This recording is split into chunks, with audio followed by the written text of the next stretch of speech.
बिस्मिल्लाहिर्रहमानिर्रहीम। मैं हूँ अदनान अब्बासी और क्रिकेट फंडा की न्यू वीडियो के साथ हाजिर खिदमत हूँ। और सबसे पहले हम बात करेंगे पाकिस्तान जिस तरह के ऑलमोस्ट 3 मैच हार चुका था, चौथा भी पाकिस्तान हार चुका है। और पाकिस्तान का अगर एवरेज वैल्यू देखी जाए तो वो पाकिस्तान की हर मैच में 200 रन की एवरेज से वो आप पाकिस्तान बॉलिंग कर रहा है। जिस तरह के देखा कि आपने शुरू में कि शाहिन अफरीदी ने बहुत अच्छी बॉलिंग स्टार्ट की थी और अच्छा एक स्टार्ट मिल गया था। जिस तरह के मैंने कहा था कि नसीम शाह के बगैर पाकिस्तान की बॉलिंग लाइन ऐसे लग रहा है जैसे बिल्कुल फेल होती नज़र आ रही है। और जिस तरह के अब मैं अगर 4 मैचों के ऊपर नज़र डालें तो उन 4 मैचों की जो एवरेज है पाकिस्तान 200 रन 800 रन पाकिस्तान को लग चुका है इस टाइम तक। और उसमें आप देखें कि पाकिस्तान की एवरेज अगर निकाली जाए तो वो है 200।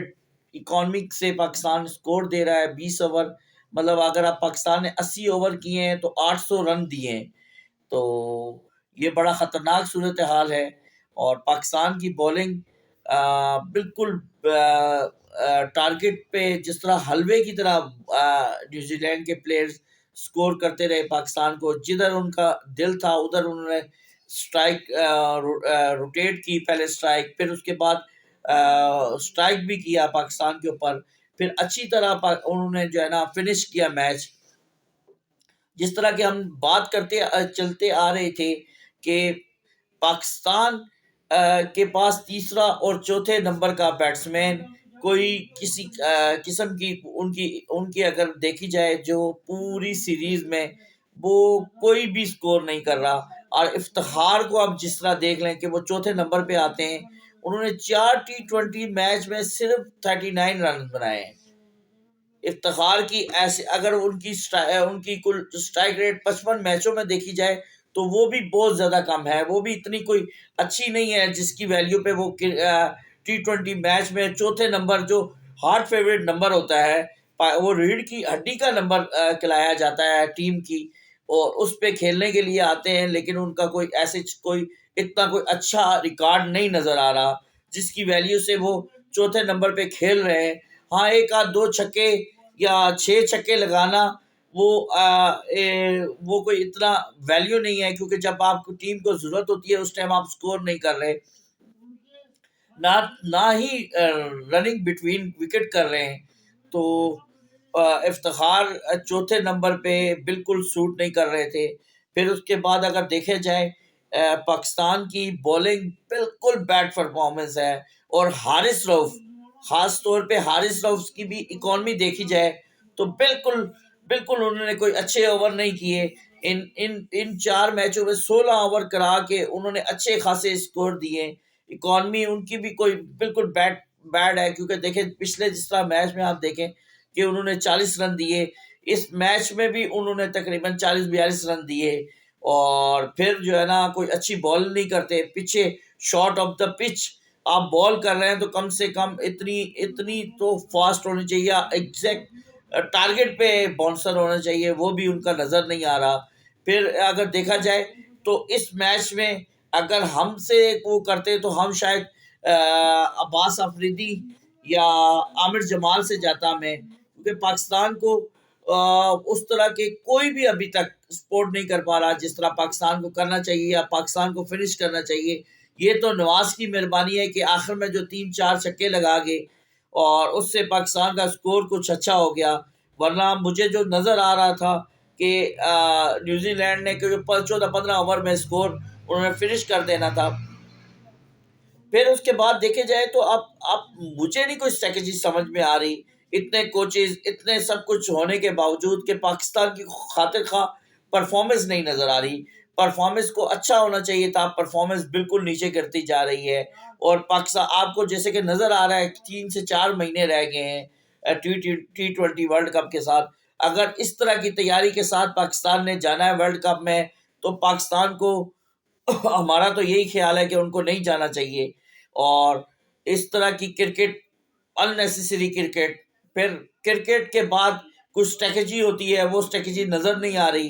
हर बंदा अपनी मर्जी से क्रिकेट खेल रहा था।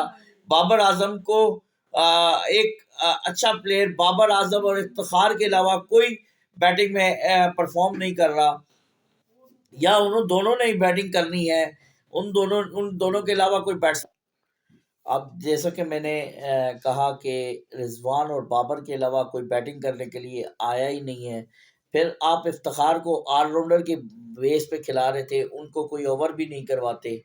तो उनका कोई टीम में होना कोई अच्छी बात नहीं थी। जिस तरह कि हमें नज़र आ रहा था कि आज अगर हसीबुल्ला को भी चांस दिया जाता तो बेस्ट था। और इतने बड़े ग्राउंड में अगर आपने साहबजादा फरहान क्योंकि ओपनिंग करते हैं, तो साइम अयूब को ओपनिंग से हटा के आप उनको ओपनिंग में चेक कर सकते थे, क्योंकि ये वन डाउन में भी बैटिंग करते रहे। आप चेक कर सकते थे, या फिर बाबर और रिजवान से ही आप दोबारा ओपनिंग करवा लें, क्योंकि पाकिस्तान की बैटिंग लाइनिंग में टोटली फेल्ड चल रही है। उसमें कोई गैप नहीं नजर आ रहा, कोई ग्रिप नहीं नजर आ रही। आप कामरान अकमल पीसीबी के एक सिलेक्टर की हैसियत से वो टीम के उसमें मौजूद हैं, और वो अननेसेसरी बात कर रहे हैं कि हमने नए बच्चों को चांस दिया तो उसकी वजह से पाकिस्तान मैच हार रहा है। इस तरह की क्रिकेट, फिर अगर बच्चों के अंदर टैलेंट नहीं है तो उन बच्चों को भेजने का क्या फ़ायदा, या उनको खिलाने का कोई मकसद होना चाहिए। और जिस तरह के हमने देखा कि शाहिन शाह अफरीदी की कोई वो पेस नहीं रही, ना वो उन तरह की उनकी परफॉर्मेंस रही है। गोया कि आज उन्होंने विकेटें ली हैं, 140 40-42 की एवरेज से वो बॉल कर रहे हैं, जबकि वो पहले 45-47 की एवरेज से बॉल करते थे 100। और वो स्पीड नहीं रही, वो रिदम नहीं रहा। फिर उसके बाद उनके पास क्या उनकी उनका उन उनके ऊपर प्रेशर की वजह से वो इस तरह की बॉलिंग कर रहे हैं। फिर अब देखा जाए तो पाकिस्तान आज से 2 साल पीछे चले जाएं, 6 महीने पीछे चले जाएं, तो पाकिस्तान की वर्ल्ड क्लास बॉलिंग थी। वर्ल्ड क्लास बॉलिंग का अटैक था। उसमें ऐसा क्या हुआ कि पाकिस्तान के पास इतनी बॉलिंग फेल्ड चल रही है?